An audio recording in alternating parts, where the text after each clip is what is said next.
boogie, oogie, oogie. What? The fuck are you talking about? Why you gotta say it like that? Like it ain't gonna be you. Dang! Go. Sorry. Go ahead. I just had to do it. Should I interject? What should I do now? Greedy. There it is. Some people would say that. Edgy. And I'm like, too edgy? What? Or did you? Swear to God. Oh my God, it almost happened at Staples Center. Balance. Damn! Yeah. It's like, what the fuck? You're 56. Don Cheadle! Everything. What is that? What just happened? No, stop it. No. Yeah, it's like everything. You ever had one of those moments where everything could have gone right, and then Bow Wow walks into the room wearing a dough rag? Yeah, Kevin Hart did. From fake beef with Matt Damon to poop scares in Germany, and yes, nearly getting replaced by Bow Wow. This is the chaotic, hilarious, and brutally honest journey through Kevin Hart's most embarrassing Hollywood memories. Buckle up, because things get weird, wild, and wildly relatable. These aren't the kind of stories you find in a press release. These are the moments that haunt you at 2 a.m., the ones that make you laugh, cringe, and question your whole career. And somehow, Kevin Hart turned all of them into comedy gold. Live on Jimmy Kimmel Live. Before the viral clips, A-list guests, and star-studded monologues, Jimmy Kimmel Live was kind of desperate. Even Jimmy himself has admitted it. The early days were rough, unpolished, and awkward in ways that weren't exactly funny, just painful. The guests weren't even paying attention to me. Like they were talking to the other guests. It felt like every party I ever was at, where I'd be sitting there at the desk and they'd be carrying a conversation. And I was like, should I interject? Like, what should I do now? It felt less like a talk show and more like being the ignored guy at a high school lunch table. Jimmy needed a way to stand out. And then came the moment of inspiration that would accidentally spark one of the greatest late-night gags in history. And I go, I want to apologize to Matt Damon. We ran out of time for him. And I just did it to make our producer Jason laugh, you know, and he was cracking up. And then I just did it again the next night. And then I started doing it all the time as just, you know. That throwaway joke? It went viral before viral was even a thing. Suddenly, the show's identity was tied to this fake feud, and guests started playing along. Matt Damon became the invisible ghost of the show, and every night ended with a pretend diss. It gave the show a cult following. It gave Kimmel an edge, and in a weird way, it gave Kevin Hart a playground for his own brand of chaos down the line. Heart to Heart, interview with Don Cheadle. Next up, one of the most awkward and most rewatched interview moments Kevin Hart has ever had, on his own show. No less. This wasn't scripted, this wasn't edited, this was pure, unsweetened embarrassment caught in 4K. People are taken care of, and hopefully it lasts more than just one generation. But at the same time, like I said, and me, you know, I'm 56 years old. Damn! It wasn't the word. It was the way he said it. The damn heard around the internet. The one that echoed across memes and reaction videos for months. Don's face said it all. A mix of shock, offense, and, oh, we really doing this? Because it was a thought. No, seriously, it was a thought. It was a thought, and I blurted it out. I did not mean it that way. I'm fine. Okay, but just understand, I didn't mean it the way it came out. We'll take a poll on how you meant it. What followed was a masterclass in tension, disguised as comedy. Kevin tried to walk it back with a stuttering recovery, but Don wasn't letting it slide. You could see Kevin shrinking in his own seat, trying to laugh his way out of the hole he dug. I said, damn it. Each time you said it, now it's gotten quieter and quieter. I could barely hear you that last time when you said it. Well, that means that you can barely hear the truth. Even though they laughed it off by the end, that moment lives rent-free in internet history.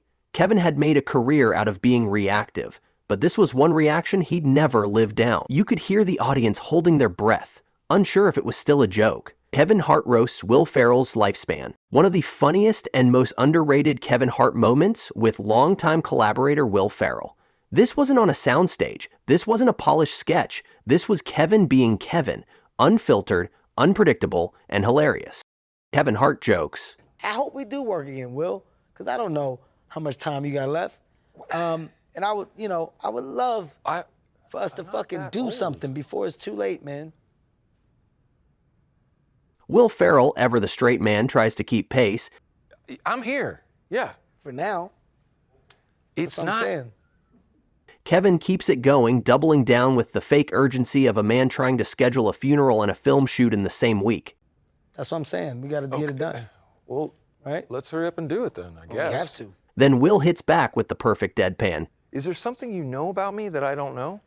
Kevin breaks laughing. What followed was a beautifully awkward volley of friendly roasts disguised as concern. Given Hart versus Dwayne Johnson, the Boogie Oogie Showdown. Some moments on Heart to Heart are deep, some are emotional, and some spiral into absurdity before anyone can blink. Enter Dwayne "The Rock" Johnson. There's things out there that I haven't done. There's genres that I haven't worked in yet that might include some song, that might include some choreography. Kevin Hart, never one to let a moment breathe, jumps in. Nice. It might include, but So who would do it? There's some, what do you mean, in what way? Dwayne looks confused. Kevin doubles down. If you wouldn't be in that, of course. So who would do Why it? do you say it like that, though? What do you mean? Because you can't dance. As if I can't dance. What are you talking about? You can't dance. I can or sing. boogie, oogie, oogie. What are you talking What is about? that? Dwayne squints. I'll show you later. The fuck just happened? Don't worry. I know who that turned into. You can boogie. boogie. You can, I'll boogie, oogie, oogie. What? The fuck are you talking about? And then both of them start laughing. Because of course they do. It's the kind of exchange only these two could have, where a casual chat about musicals spirals into a roast battle and a serious moment dissolves into pure comedy gold. Kevin Hart versus Dre age shade and unexpected roasts on Heart to Heart. Conversations can go from deep to hilarious in seconds, and when Dr. Dre joined Kevin Hart, things went sideways fast. Some interviews warm up slowly, this one jumps straight into the deep end, with age, random shoutouts, and zero warning.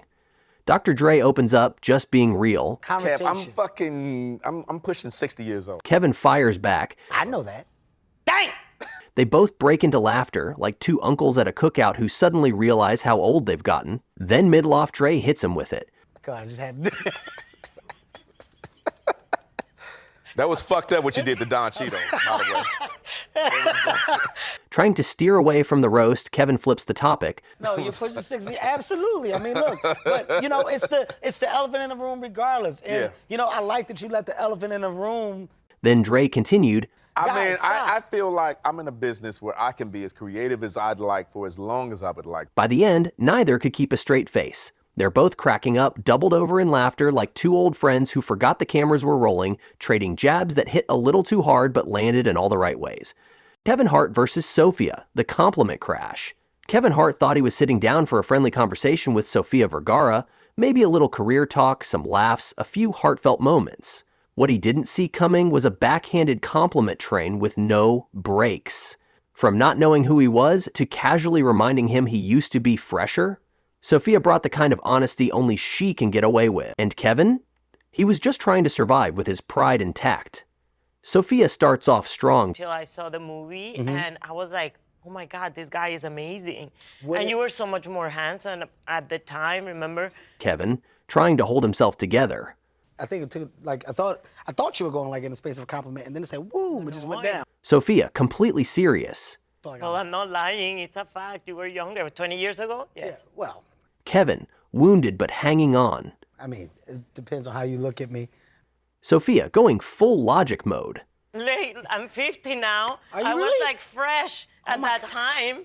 Now I'm like, Sophia, you look great. yeah. I'm but it's- serious. But I'm 50. You look great. Inside, I'm 50. Then Sophia drops the line no one saw coming. No, actually, no. Inside, I feel like I'm younger, but everything. By seeing these expressions of Sophia Kevin, want to control the situation. What is that? What just happened? No, stop it. No. Yeah, it's like everything's starting No. to like. No. You know, it's like. You look phenomenal. Yeah. Phenomenal. It started with a compliment, turned into a roast, and ended somewhere between a biology lesson and an existential crisis. But that's Heart to Heart, where the compliments come with disclaimers, and Kevin's dignity doesn't always survive the episode.